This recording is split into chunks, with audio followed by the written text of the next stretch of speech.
राम मंडळी, तर स्वागत आहे तुमचं तुमच्या लाडक्या भावाच्या चॅनलवर. आणि आपण आता निघालोय कॉलेजला. आज आपण डायरेक्ट लेट स्टार्ट करतोय ब्लॉग. देवपूजा आपली झाली होती खूप आधीच आणि वाजले आता 11:15 होत आलेत आणि आपल्याला निघायचं आहे. 11चं लेक्चर आहे आपलं. तर भेटू तुम्हाला डायरेक्ट कॉलेजमध्ये जाताना किंवा कॉलेजमध्ये डायरेक्ट. जय सियाराम. आता आपण निघालोय कॉलेजमध्ये आणि वाजलेत 11 इथेच लेक्चर झालं स्टार्ट होतं आणि आपण लेट आहे. तर आता बघू आता काय होतं. भेटू तुम्हाला आता डायरेक्ट कॉलेजमध्ये. जय सियाराम. आहोत आता कॉलेजमध्ये आणि आपल्यासोबत आहेत विक्रांत, प्रेम. नमस्कार. नमस्कार. परत एकदा रोहित दादाला आमच्या सबस्क्राईब करा, लाईक करा, कमेंट करा आणि अजून काय करतात शेअर पण करून टाका. विषय संपून टाका. बाईला आणि विक्रांत सरांचं पण काहीतरी काय नाही, आमच्या दादाचा मस्त चॅनल आहे, त्या चॅनलला सबस्क्राईब करा आणि शेअर करा लाईक करा. अरे वा, एक नंबर. काही विषय नाही. एक नंबर काय म्हणता मग? काय नाही, तुमचं चॅनल खूप चांगलं आहे आणि आम्हाला आनंद येतो. रोहित आनंद येतो. सर्च कर भेटेल. तुमचे सबस्क्रायबर्स वाढायला हवेत आणि तुम्हाला diamond button, silver button, gold button YouTube कडनं भेटावा अशी आम्ही आशा बाळगतो. आता आपण आहोत कॉलेजमध्ये आणि रिसर्च आत्ताच जस्ट चालू झाले. डबा खाऊन घेतो पटकन आणि तुम्हाला भेटतो. जय सियाराम. रिसेस झालं आहे आणि डबा सुद्धा खाऊन झालेला आहे. मागे आपले आर्टिस्ट सर येत आहेत इथे, दिसत असतील तुम्हाला, हे बघा.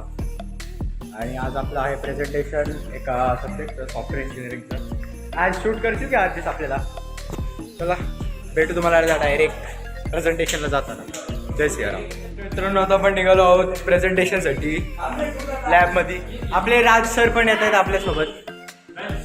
चला लेट्स गो मॅम. बोलवत होते आपल्याला, आपण जाऊया. सुफियान सर आहेत आपल्यासोबत. आपल्याला खूप दिवसानंतर दिसले. सांगा जरा ॲबसेंट. चला भेटू तुम्हाला आता डायरेक्ट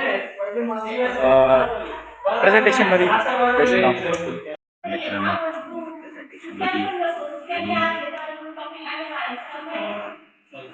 आपली थोड्या वेळात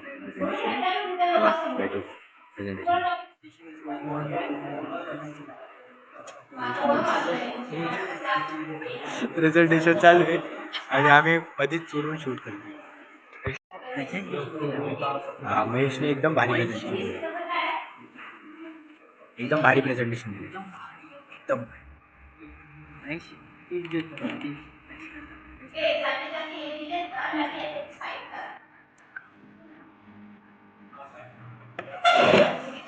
सरांनी पण प्रेझेंटेशन दिले, त्यांना विचारू. ऐसा कोई ना सबसे ही है, सब अच्छे से किया, वेदांत ने भी किया. अब हमारे रोहित दादा की बारी है. Yes yes. मैंने तो अच्छे से कर लिया सब चीज़. अब देखते हैं रोहित दादा कैसे करेंगे. अब रोहित दादा पर प्रेशर आ.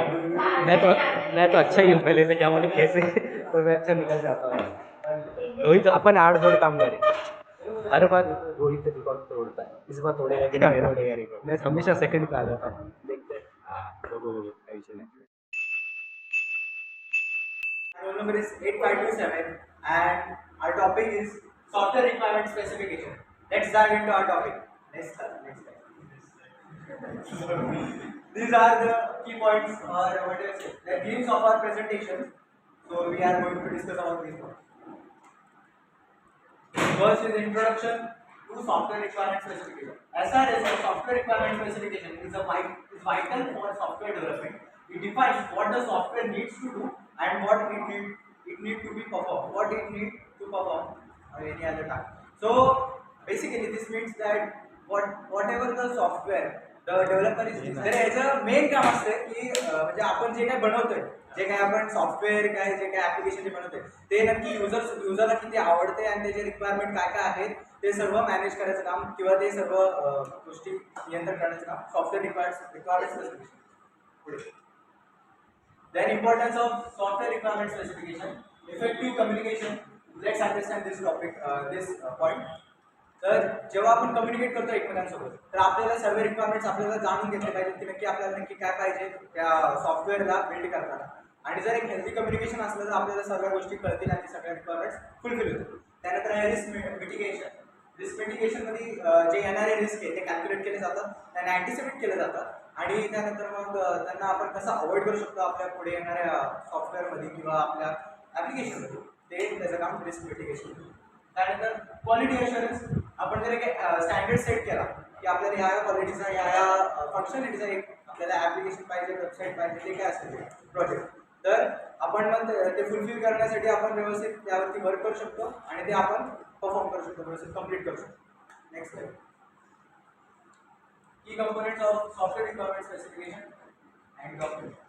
फंक्शनल रिक्वायरमेंट्स, तर फंक्शनल रिक्वायरमेंट्समध्ये येतात फीचर्स आणि त्याच्या फंक्शनॅलिटी, जे काय कसं तो वर्क करणार आहे आपला सॉफ्टवेअर आणि जो काय प्रोजेक्ट वगैरे, तर त्याच्यावरती कसं आपण डेव्हलपर टीमनी कसं काम केलं पाहिजे ते सर्व आपण देतो. त्यानंतर नॉन आहे आणि त्याची युजेबिलिटी क्रायटेरिया कसे आहे ते सर्व पूर्णपणे मेंटेन करण्याचं काम नॉन फंक्शनल रिक्वायरमेंट्समध्ये येतात. त्यानंतर validation criteria, evaluating the correctness of the implementation. The project should be more and more accurate as the user are interacting with it, and user interaction should not get any flaws or whatever. म्हणजे त्यामध्ये कोणत्याही अशा गोष्टी खटकल्या नाही पाहिजे कोणत्याही युजरला, त्याला इझिली तो यूज करता यायला पाहिजे कोणत्याही युजरला. Next slide. The techniques for gathering software requirements. तर जे काय आपल्याला पाहिजे ते आपण कसं, म्हणजे जे काय आपल्याला रिक्वायरमेंट, जे काय कंपोनेंट्स पाहिजे ते आपण गोळा कसं करणार, तर त्यासाठी आपण इंटरव्ह्यूज घेतो, डायरेक्ट डिस्कशन्स विथ इंडिव्हिज्युअल्स, जेणेकरून आपल्याला जे काही रिक्वायरमेंट आहे ते डायरेक्ट त्यांच्याकडून कळतं. त्यानंतर service, conducting service, collecting feedback from a broader audience. कधी कधी आपल्याला लगेच कोणत्या इंडिव्हिज्युअल किंवा स्टेक होल्डर मिळत नाही पटकन, त्यामुळं आपण सर्व्हिस करतो on large group of audience. त्यामुळं आपल्याला अजून इन्साईट्स भेटतात आपल्या प्रोजेक्टबद्दल किंवा सॉफ्टवेअरबद्दल.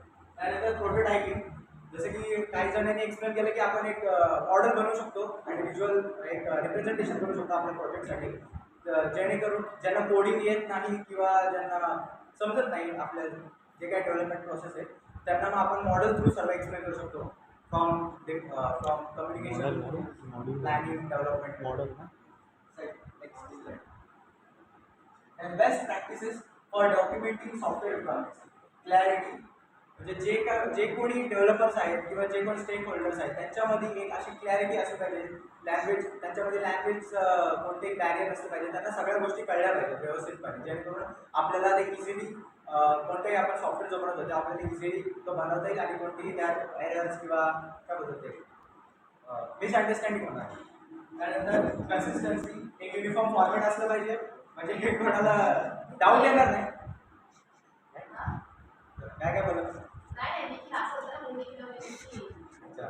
युनिफॉर्म फॉर्मॅट असलं पाहिजे, म्हणजे त्यामध्ये जास्त चेंजेस नसले पाहिजे डॉक्युमेंटेशनमध्ये आपलं जे काय आपण ते बनवतोय त्याबद्दल, जेणेकरून ते सर्वांना समजेल आणि सर्वांना ते कळेल.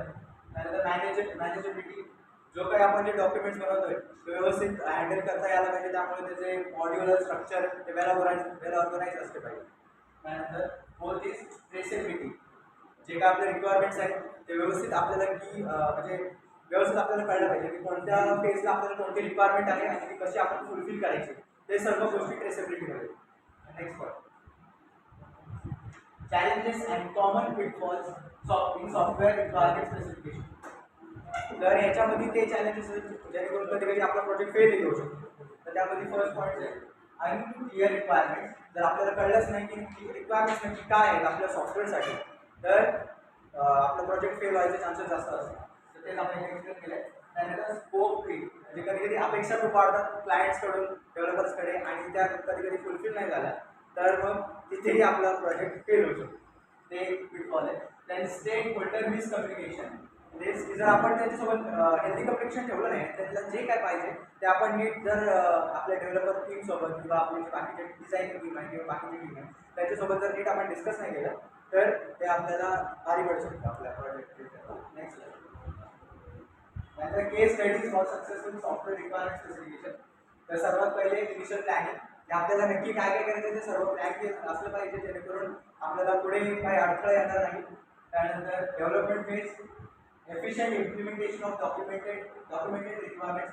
जे काय रिक्वायरमेंट्स जे आपण गॅदर केले, इंटरव्ह्यूज, सर्व्हेज, जे काय आपण डॉक्युमेंटमध्ये इन्फॉर्मेशन गॅदर केलं ते व्यवस्थितपणे आपल्याला इम्प्लिमेंट करता यायला पाहिजे डेव्हलपमेंट फेजमध्ये, जेणेकरून कोणताही असं हे होणार मिसअंडरस्टँडिंग किंवा कोणताही असं ड्रॉबॅक करणार नाही आपल्या प्रोजेक्ट. त्यानंतर प्रोजेक्ट कम्प्लिशन, जेव्हा आपला प्रोजेक्ट सक्सेसफुली बिल्ड होऊन जाईल, व्यवस्थित तो बिल्ड होऊन जाईल, तेव्हा तो आपल्याला युजरला देता आला पाहिजे आणि user interaction matters in this So that's all for my presentation. Any questions? Subscribe बोल. जय श्रीराम. निघालोय घरी. सगळे प्रेझेंटेशन झालेले असून तर व्यवस्थित आपण निघालोय चालत. आपल्यासोबत आहेत आपले कॉलेजचे मित्रमंडळी सर्व. सुफियान सर आहेत आपल्यासोबत आणि राज सर पण आहेत. आम्हाला टेन्शन आलंय. हां. PPT द्यायचे. दोन. आमच्या दादानी खूप चांगलं केलं PPT. हां. एकदम कडक. काय विषय नाही. एवढं काय नाही मध्ये अडकलं होतं फक्त जरा. काय नाही भाई, एक नंबर एक्सपिरियन्स दिलाय. तर मित्रांनो आता आपण निघालोय घरी. आपले प्रेझेंटेशन वगैरे सर्व झाले. प्रॅक्टिकलचा टाइम सुद्धा झाला. आपण आता घरी निघालोय. आपल्या गावाकडच्या वाटेवर आहे आपण आणि आता आपण थोड्या वेळात पोचू घरी. तर आपण आपल्या मित्रांना सर्वांना आता बाय केला. ते ट्रेनवाले होते त्यांना आणि ते दुसरीकडे जाणार होते त्यांनाही. आणि आता आपण निघालो घरी आणि आता आपल्याला करायचं घरी जाऊन स्ट्रेचिंग ते सर्व आहे. 5:45 वाजले. भारी होता आजचं प्रेझेंटेशन. एक नंबर वाटला. उद्या एक आहे त्याची तयारी करायची. सो आता बघू. तयारी करायची आहे. एडिटही करायचं एक ब्लॉग त्यासाठी. अँड अभ्यासही करायचा. एक्झाम आले जवळ. बघू. आणि आता जाऊन स्ट्रेचिंग करतो. त्यानंतर मग देवपूजा. त्यानंतर मग अभ्यास आणि एडिटिंग. चला भेटू मग. आणि प्रेझेंटेशन जिथे आहे भेटू तुम्हाला डायरेक्ट घरी. जय सियाराम. तर मित्रांनो हा होता आजचा आपला ब्लॉग. आणि आजच्या ब्लॉगमध्ये आपण आपलं प्रेझेंटेशन विदाऊट व्हॉइस ओव्हर दाखवलं कारण की आजच्या ब्लॉगमध्ये आपलं प्रेझेंटेशन व्यवस्थित रेकॉर्ड झालं इन टर्म्स ऑफ व्हॉइस आणि इन टर्म्स ऑफ व्हिडिओसुद्धा. त्यामुळे एकदम भारी झालं. एकदम काय विषय नाही. आणि आपलं जे प्रेझेंटेशन होतं ते एकदम उत्तम झालं. थोडंसं आपण इंग्लिश टू मराठी ट्रान्सलेशनमध्ये गेलो कारण की आपण थोडंसं अडकलो होतं मध्ये. पण जेव्हा आपण मराठीमध्ये गेलो तेव्हा तर आपण मचावलंच. एकदम वाट लावली दुरळा गेला एकदम. काय विषय नाही. आणि मित्रांनो आपल्या चॅनलला सबस्क्राईब करा. बेल नोटिफिकेशन ऑन करून ठेवा जेणेकरून आपले जे काही अपडेट्स असतील ते तुम्हाला सर्वात आधी कळतील आणि ते तुम्ही सर्वात आधी एन्जॉय करू शकाल. आणि लाईकसुद्धा करा ह्या व्हिडिओला जेणेकरून आपल्याला मोटिवेशन भेटते की आपण काहीतरी क्वालिटी कंटेंट बनवतो. तर हा होता आजचा व्लॉग. कसा वाटला ते नक्की कमेंटमध्ये सांगा. आणि मी भेटतो तुम्हाला आता डायरेक्ट एका पुढच्या ताज्या जमान्या पॉवरफुल ब्लॉगमध्ये. तोपर्यंत सर्वांना जय सियाराम. भेटू पुन्हा एकदा. जय सियाराम.